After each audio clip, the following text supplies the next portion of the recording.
Welcome to the first loser podcast for Sam Houston SportsTalk. Oh man, what a rough Saturday night that was for Sam Houston Bearkat fans as Sam Houston football fell to the UCF Knights in Orlando 45-14. We talked all that stuff. We thought it could be a closer game, but in the end, Luke, it just ended up not being, and UCF just could be a legitimate dark horse for the Big 12. Collin, we kind of both thought Sam could keep this one within the number. We both liked Sam to give UCF a good fight. Collin, it couldn't have been any farther from that. We got absolutely crushed. To the credit though, UCF did look very good. RJ Harvey 4 touchdowns. I mean, man, that dude can run with the football, man.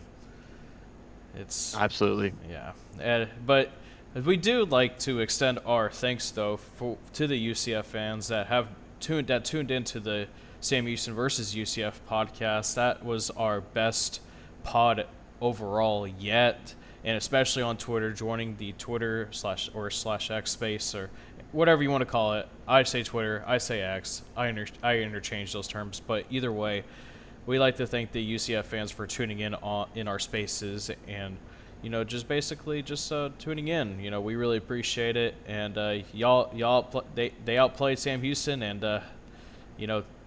tip of the hat to them. Good luck to the rest of them this year. But now, let's talk about it, Luke. We had over 40, just about 48 hours to think about it. Like I said, 45-14 loss. Some interesting storylines in there, but Luke, what's your takeaways from the Saturday's loss? Man, Collin, Sam just could. We had a good little thing going. We thought there at first with UCF, couple penalties. Collin, all the things though we did well against Rice, which included getting off the field on third down and converting first downs on third down on the offensive side of the ball. Collin, we just couldn't do that this time around, and we had a couple good stops there at first against UCF's in the running game, and they just found a way. And once the dam burst, Collin, RJ Harvey came running through that and absolutely crushed us. And to be fair, I mean UCF has a great offensive line. They did a great job blocking. They weren't just running it up the middle. They were running sweeps. They were running jet sweeps with the receivers. KJ Jefferson was running the ball. They were running traps. They were running all sorts of guards pulling across. Collin, we just didn't have an answer for it. Not that I don't think we were prepared for it. I think UCF was just that good, which you kind of have to expect. A Big 12 team, a couple of years ago, back-to-back double-digit win seasons, right? So last year, the first year in the Big 12. So, nothing to hang our hat on, or to hang our head down on, I guess you could say. Nothing to be ashamed of. Just a really good UCF team in a tough game, tough conditions. RJ Harvey is really good. Yeah, and that defense was really stout too, especially there was just, in my opinion, Luke, there was just some mistakes that were preventable on Sam Houston's end, and it was this 14-0, I believe. It was 14-0, and we were marching down the field, and then Watson threw that really bad interception. It's a triple coverage, trying to get it to Noah Smith out there down the field, and you just what's so crazy about those games, Luke, if you're a group of 5 team going to a power conference's house, in this case the bounce house, you got to play nearly perfect and not try to play hero ball. And and Watson, I mean, not a knock on him whatsoever, but try to play hero ball twice, and it did not pay off twice. And in the middle of the third quarter, he got pulled, and then Jace Bauer went in. And it wasn't and Keeler made it clear in the presser at the end of the game that it was just for Watson to sit back and watch. But at the end of the day, Bauer did pretty well. He threw a nice touchdown pass to Michael Phoenix II. And then the touchdown before, the first score of the game for Sam Houston was a fake jet sweep to Noah Smith, in which Smith bombed it down the field to Simeon Evans, who had a really great game, three catches, 89 yards, a tutty. So, but at the end of the day, those two things went your way, but everything else just didn't, and special teams as well for UCF was damn good as well. Yeah, and you got to give them credit on that side as well. And there was also a mistake on our end when it came to the special teams part. Just a bad, too high of a snap for Cardell to, get it, and he kicked it while it was on the ground out of bounds, which unfortunately ended up on a sickos committee. So it was interesting, but either way, I guess he was just trying to prevent a touchdown at the end of the day, because they could have easily picked it up and ran it in for 6. I mean, they still scored at the end. Yeah. Either way, yeah. If I'm kind of referring back to the Bauer thing, for those out there, do not think that Bauer is going to go out there against Hawaii on Saturday. I think it's just getting Watson out of the game, not just to watch, but to also prevent him from getting hurt unnecessarily. I don't know what would be your take on it, Luke, or do you agree with me? Yeah, I think hurt, but also confidence. It's no secret he didn't have his best game, and you kind of talk about the into triple coverage, and then the second one was into double coverage, and he was just trying to force it. And you said it, play hero ball, because at that point Sam was already down, and he was looking for that big splash play to get us back level. And when those work, those are awesome, and they fire you up. And when they don't, like that, you just kind of shake your head and say, "Well, that sucked." And that's kind of what happened.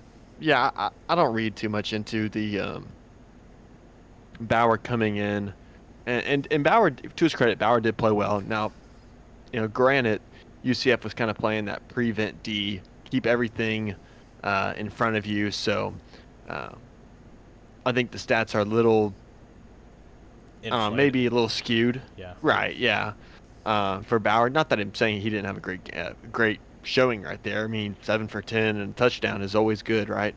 And it was a very nice throw there in the corner for the touchdown, but I wouldn't read too much into it. It wasn't like a full-on benching that you have seen before.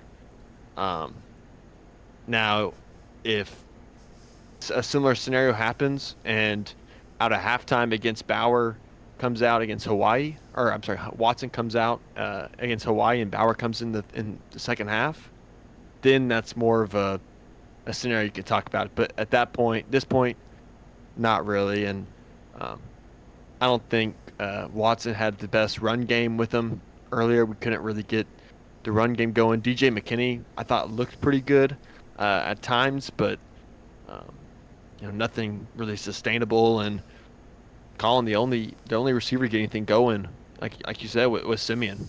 Not much out of Quavez, Humphreys. Not much out of Noah Smith. Touchdown pass out of Noah Smith. I'll give him that one.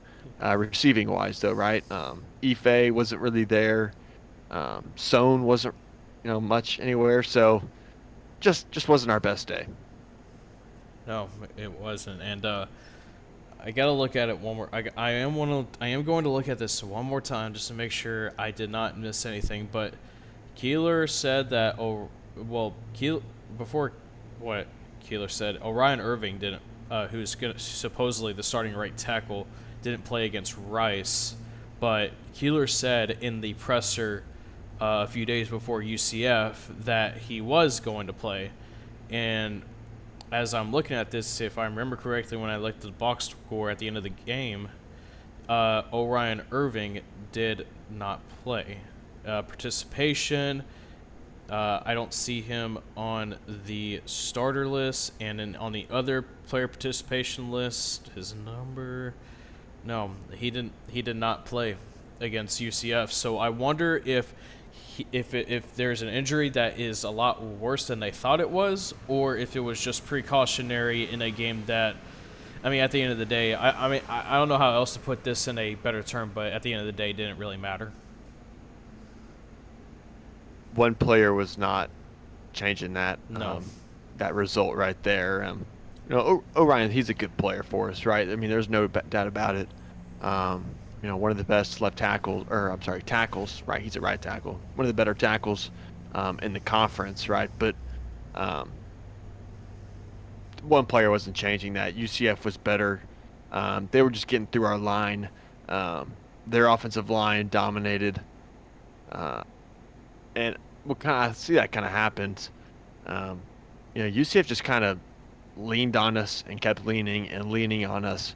And that second half, you could really see it. Those 5-yard runs turned into 8-yard runs, which turned into first down run. I mean, it was just kind of a snowball effect there, and it was kind of what we saw last year with Sam's offense not being able to do much, and the defense kind of getting hung out left to dry. And to that type of team that will run the ball 40 times, 50 times a game, 60 times a game if it really wants to. It's not looking good for us. Sam Houston moves to 1-1 on this young season. They will face Hawaii on Saturday. We'll get more into that at the end of the podcast, which is pretty soon. Not much news really happened this past week in Bearkat news, but before we get to that, let's kind of talk a little bit of college football real quick, because this weekend ended up being a really fun weekend of college football, and it all starts with the biggest storyline of this past weekend, which is Northern Illinois defeating Notre Dame in South Bend, but thanks to a late field goal and a block of a field goal, as the Huskies bringing that Maction right to the Fighting Irish. Luke, that was awesome. I watched that game. And the coach was awesome at the end. The interview at the end was, well, it's one of those things that you just felt it, like, damn, that's awesome. I'm like, no matter, and even if you did not know Northern Illinois even existed, if you're a casual college football fan, now you know who they are. They're number 25 ranked in the country, and rightfully so. They're representing the MAC, albeit not our conference per se, but it is nice to see a group of 5 team go into a hostile environment and coming out and winning and getting themselves in the top 25. Collin, right now they're the group of 5 conference or group of 5 team to represent in the college football playoff, which is pretty insane to say. It's Northern Illinois. That's the team. No, but Coach, I called you Coach. I was going to say Coach Thomas Hammock, crying after the game. Also, the reporter, not a great job on the reporter's side. But I will say this. That was not a fluke. Collin, Northern Illinois was the better team that game. You look back. They outgained them by like over 100 yards. Collin, their offense was the better side. Their defense was the better side. And this is typical Notre Dame, Collin. They get a big win, and right after, kind of like the Cowboys, where they get a big win, and the next week they throw a stinker out there. That's what that was. And for the stinker to be against Northern Illinois, a MAC team, that makes it so much better. And it wasn't just them. I mean, we saw a stinker out there. Michigan laid an absolute bomb out there and let Texas run all over them, Collin. Texas looked really good. But let's not get away from the fact. Notre Dame, after beating A&M in Kyle Field, drops one in Northern Illinois. That's awful. Can't do that. So, shouldn't, in all intents and purposes, shouldn't Notre Dame be out to the top 25 because they were number 5 at home against Northern Illinois, and they only scored 14 points. They had 286 yards of total offense. They were 3 out of 10 on third down. Riley Leonard threw 2 picks, lost the time of possession battle by a little over 9 minutes. I mean, you're right, Luke. Northern Illinois dominated. They had a game plan going into the. I mean, the score doesn't say they dominated. I mean, it's only a 2-point win. But if you're Notre Dame should have outrighted been out of the top 25, and Northern Illinois should be above A&M in all intents and purposes, because Northern Illinois beat Notre Dame, who beat Texas A&M at Calhoun Field. Obviously, that's a dream. That's a dream that I wish could come true, but it won't come true because the Group of 5 will constantly get disrespected over and over again. But Group of 5 has some damn good football. It's just that a lot of the, I mean, I hate to say this, but national media conglomerates don't want to do the time to do the research and, talk about it and awareness into it. And they want to say it's a whole different playing field, but Power 4 teams want to poach talent from the Group of 5 at the end of the day, because the Group of 5 has damn good players that make the teams in the Group of 5 that are normally pretty good. Another result you forgot to mention, Boise State almost beating Oregon. You forgot to mention that. And a week before, Hawaii almost beating UCLA. I mean, albeit their losses at the end of the day, but the fact that they're playing them close it says a lot more than nothing. I will say UCLA is pretty trash. They might be the worst Power 4 team in the country. They are really bad, Collin. But I will say, did you know that Boise State had never lost to Oregon before that game? They were 0-3, right? They were no. They were Boise was Oregon Boise was 3-0. Yeah. Yeah. Oregon was 0-3 against Boise State going into that game, and that running back Ashton Dutry, whatever his name is, I don't know. Colin, that's the best running back in college football. Anyways, it was a good week for the underdogs, though. It was a good week for maybe the smaller schools, if you look at it. Notre Dame, 25.5-point underdog against Northern Illinois, and they lost it outright. Favorite, you mean? Yeah, oh yeah, favorite. But yeah, I got you. It's just like that. That's why I kind of thought Sam Houston was going to play close, because that was the trend leading up to that point.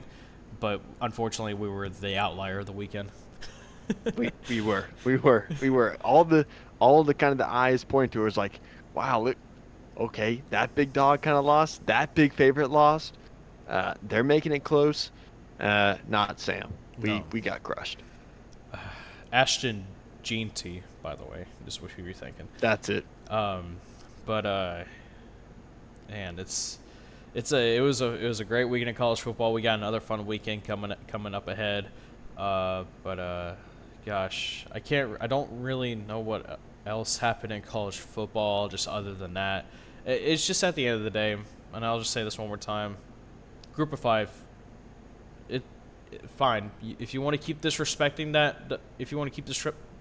disrespecting them, then go ahead. Fine. Then don't be quote unquote very shocked when you see one go into a top 25 environment and win that game. Don't be surprised again, because it happens.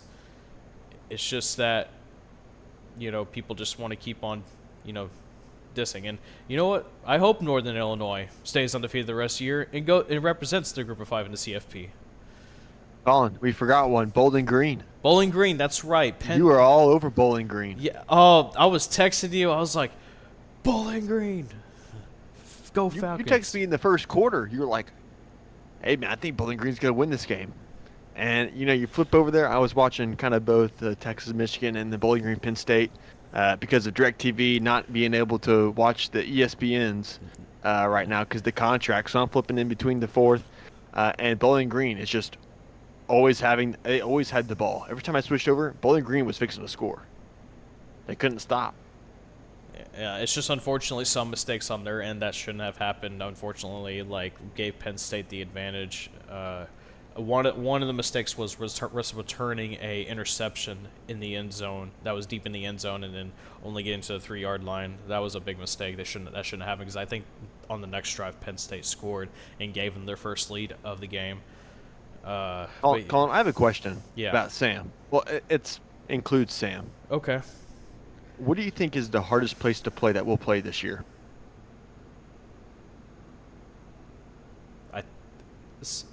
Recency bias wants me to say that they did already in the bounce house.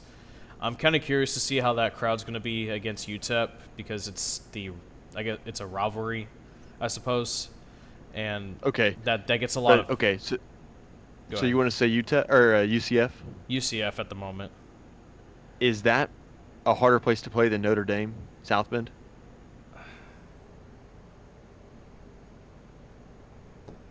I think so. You would think Notre Dame because of the history and like the fan base is, is rabid, but when it comes to the environment itself, they call it the bounce house for a reason, Luke. So, I'm gonna say UCF bounce house FBC Mortgage Stadium is a sellout on a Saturday night in Orlando. Yeah, definitely. Okay, I agree. I agree. But like you mentioned last week, Provo on a weeknight, in the night game, I mean, is awesome. Provo night games. Yes, but yeah, that's really all I got for this week in this past weekend in college football. Just what a weekend, and we're just in week 2. All right, time to flip back to Sam Houston. We got some Bearkat news, but one more thing. At least Sam Houston was in UTEP this weekend and lost to Southern Utah. Colin, the Southern Utah coach, before the game, goes on. I think it was a Southern Utah athletic podcast. It was like their programs, I think, or an interview of some sort. He goes on there and absolutely thrashes not just UTEP. He thrashes the football program, El Paso. Juarez catches an absolute stray out of nowhere. The player and the interviewer is laughing. The coach just goes absolutely ballistic on UTEP and El Paso and pretty much like that entire area. And then they go to El Paso, they go into UTEP, and they beat the brakes off them. If I'm UTEP, I'm thinking, you got to play for something. I mean, that was embarrassing. Southern Utah. In front of 41,000 people, too. Over 41,000, the attendance number was. I can't remember the exact number, but yeah, I'm sorry, but we had to talk about it a little bit. But, man, just... I do like it how is the Sun Bowl... The Sun Bowl is such an iconic stadium, and it's in El Paso, the most random place. Oh, man. The Tony the Tiger Bowl location, I don't know. But good for Southern Utah, but an all-time low right now for UTEP. And it also doesn't make the conference look pretty. It makes it not look pretty. Right now, No. And be honest with me real quick, before we get into other Sam Houston news, do you put the MAC over Conference USA at this moment?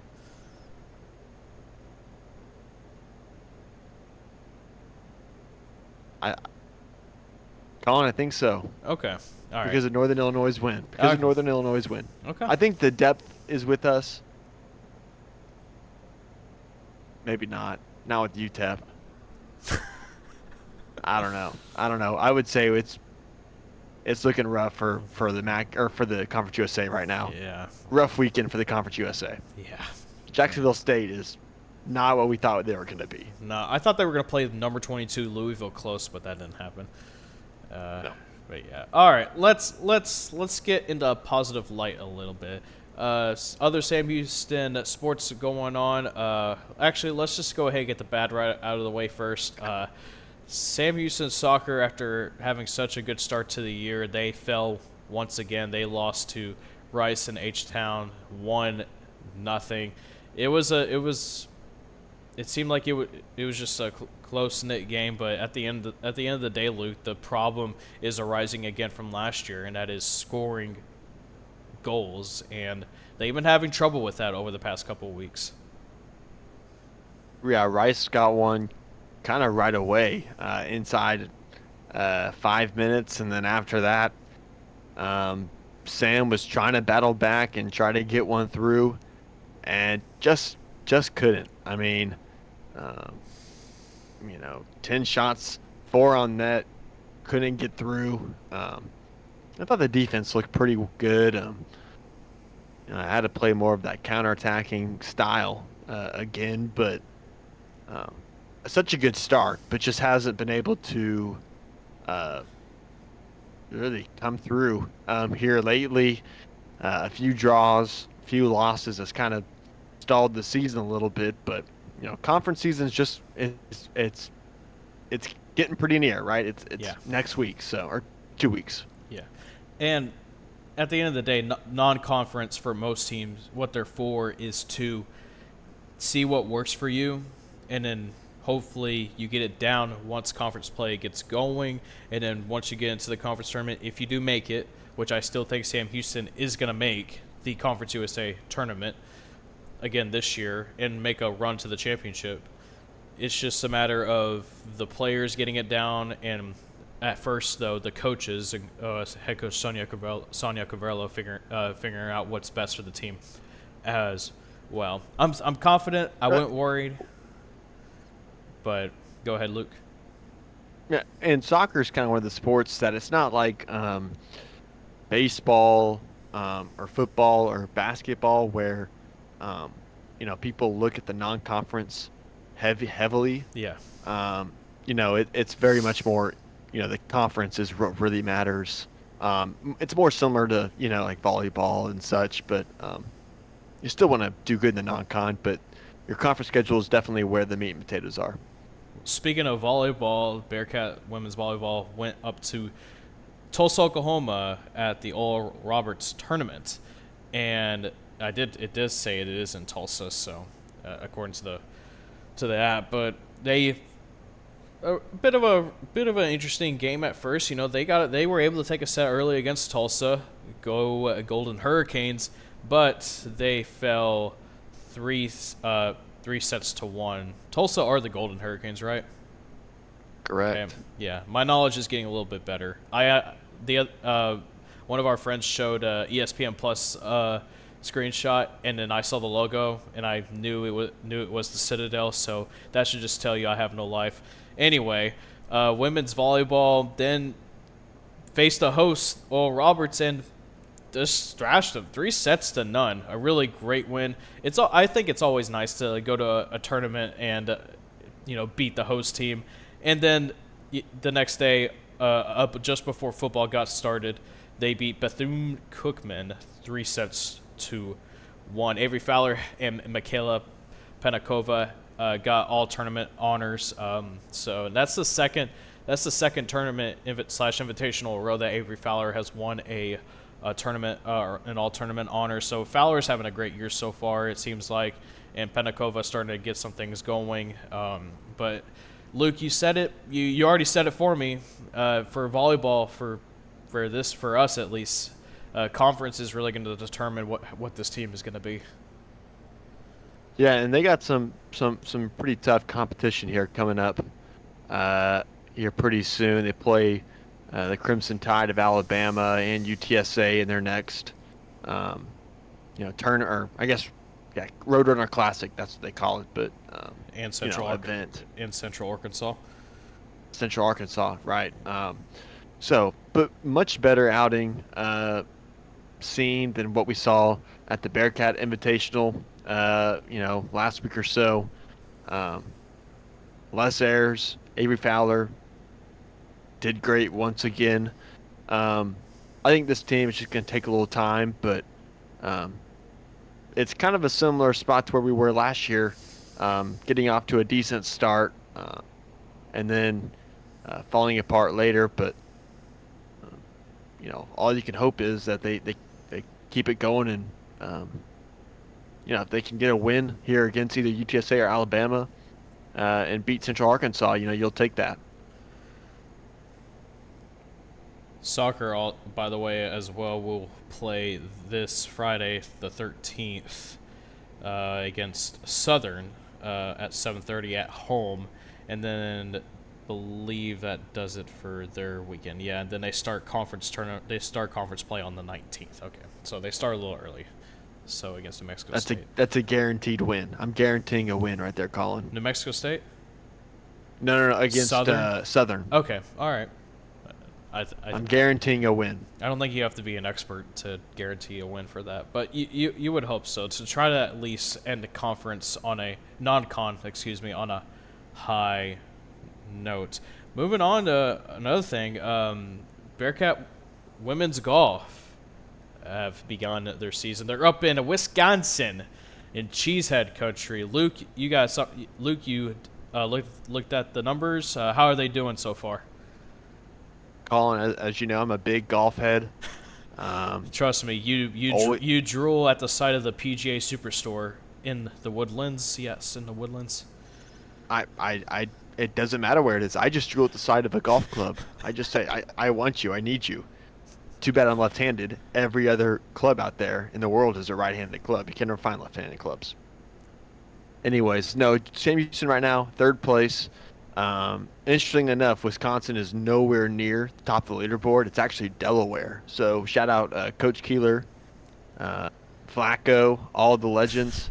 UTSA is actually in second, and we're in third. Okay. And this is a much different roster than we've seen in previous years.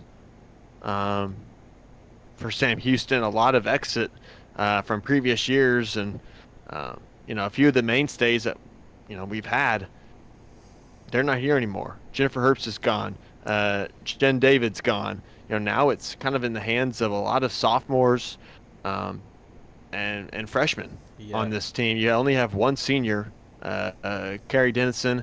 The rest, freshmen and sophomores. So it's an inexperienced group, but a young group that maybe building for the future. And Sam Houston golf has always been really good. Men's and women's, it doesn't really matter experience and how long they've been doing it. We have always just been a golf power in the Southland, in the WAC, in Conference USA we were last year. So on the men's side and women's side, we're both pretty good. So I'm still expecting big things from this group. Yeah. So third place right now. Yeah, they earned an at-large bid last year too, and unfortunately in a very tough field, regional in the A&M regional. They call it it's actually the Bryan regional if I remember correctly, because I think the golf course they played at was in Bryan. Correct. I can't remember the name of that golf course. I think it was the Champions course. Yes, I believe that's correct. And another big loss you had was also Zuleika Nasser. She was a big loss, but she was last year. She was like she was so good last year. I think they said that she was ranked at the very beginning. I was they did the Inform PGAU rankings, where it was the best players playing right now, Inform, and how they're just playing currently. She was top 25 for a month. Yeah, she was really good, and Herbst stepped up last year as well. She was getting better as the year went on. But as you know as much better than I do, Luke, Brant Kieschnick is a really damn good coach, and you and are good. You were in that sports reporting class, right? I was not in sports reporting. Okay, you didn't do it with our good old buddy Christian Cortez, but for those that don't know, Christian's is one of our great friends, but he covered the golf team through a class, and he had a chance to talk to Kieschnick, and from what the things I've heard, Luke, from not meeting him in person yet, I would like to sometimes, because maybe he can teach me a few things, because man, I suck. But he's like one of those coaches that if you're Sam Houston, you got to try to lock down a lifetime, because that guy, like you said, just made Sam Houston a golf powerhouse for when it comes to mid majors. Yeah, and Sam Houston has the PGA program here, and he's won coach PGA. I think it's called Teacher or Coach of the Year. It's one of the others. It's a national huge award. He's won it. I think the connections with a lot of top golf courses around the area, Whispering Pines is right there in Trinity. Blue Jack National, those are, Whispering Pines is number 1 in Texas, and Blue Jack, I believe, is top 5, 10 or top 5 in Texas, and you have both of those at your disposal. The teams, both men's and women's, play at those courses all the time, and you were able to play at those type of courses, and just the everyday places around Huntsville you can play. The team's able to do that, and you're recruiting in a great area, good coaches, and it's a program that Sam Houston's really backed and gotten behind, and you have to respect it. They've been so good for so long now. And yeah, Kieschnick is one of the great coaches in the country. Yeah, we won't get into the men's golf this time because they don't begin their season yet. They begin next week on September 16th. So, but they're returning a lot of guys in that too. So we'll talk about it next week. And just a couple more things real quick. Softball's field is almost done. I saw the pictures on Instagram. The field's looking really nice, Luke. Really good. Yeah, and just hopefully baseball's next because hopefully they can get it done after this upcoming season because they need it really badly. But are they redoing the outfield too? For what? For baseball. Baseball. I don't think so. Okay. And apologies for the noises, folks. My SD just decided to go rogue on me a little bit. But Luke, you didn't hear that, but it came from my end. So, but Luke, I don't have anything else that I remember for Bearkat news. I mean, it's still picking it up. Women's basketball, I don't think announced their schedule just yet, but we won't get into that until basketball season comes closer. But to end it off, everyone, just be sure you like this video and subscribe to the Sam Houston Sports Talk YouTube channel. More videos coming your way, including a preview podcast once again, but for Hawaii Rainbow Warriors against the Sam Houston Bearkats at 6 p.m. Central Time at PackBowers Stadium. And Luke, all I have to say is on that for now. Hashtag PackBowers, baby. Let's pack PackBowers. It's gonna be a family weekend. It's a 6 p.m. kick, so it's gonna be a little nicer outside. You're not gonna be dreading in the sun and sweating your butt off. And hey, at the end of the game, there's gonna be a drone show. So a drone show. Yeah, I'm excited to see that. I'm not gonna lie, I'm excited to see that, see how that goes. But I will say on that, it is great that they're putting in post-game entertainment. Because I think that'll go great in the long run when it comes to fan engagement, which is something that Sam Houston has desperately been needing to improve over the past few years. Oh yeah, Collin, and you see it in minor league, in Major League Baseball. I know the Astros and the Rangers both do fireworks shows. Yep. Once a week after the game, and the minor leagues, Round Rock Express, that's right down the road from me. They do that all the time. The more things you do like that, and I know those fireworks shows can be expensive, but that really, that helps. That's always fun to watch. And yeah, anytime you go to a game and it says fireworks after, you always stay. I always stay. I love fireworks. The drone shows I think are going to be interesting as well. But another thing is that this is the first game since Bowers got a new facelift when it comes to the turf. So I think for those that haven't been out to Bowers Stadium or have seen it or haven't seen the pictures, or honestly, you could see the pictures, but seeing it in person, is what does it justice. You're gonna like the field. I think it looks awesome. So new turf field, family weekend. Hopefully y'all are all wearing orange out there and packing Bowers. And let's hope them Bearkats can bounce back and beat those Rainbow Warriors. That'll do it for this episode of the Sam Houston Sports Talk podcast. That was Luke Scott. I'm Collin Neal. I didn't mention our names because I think people should know better by now, especially since I put the name tags on the screen right now. Yeah, absolutely. So I don't have to say our names at the beginning, but yeah. So this was a good fun pod. This was at first it started on a bit of a sad tone, but I think it ends it on a good note. It just shows that when it comes to sports, you could be at your highest one day, and then you could be at your lowest the other. But at the end of the day, there is next game. So there's always next week, Collin. Yeah, I can't wait. Well, keep an eye out for the next podcast. We'll see y'all next time for Sam Houston Sports Talk podcast. As always, eat 'em up, cats. Be sure you subscribe if you haven't already. Eat 'em up.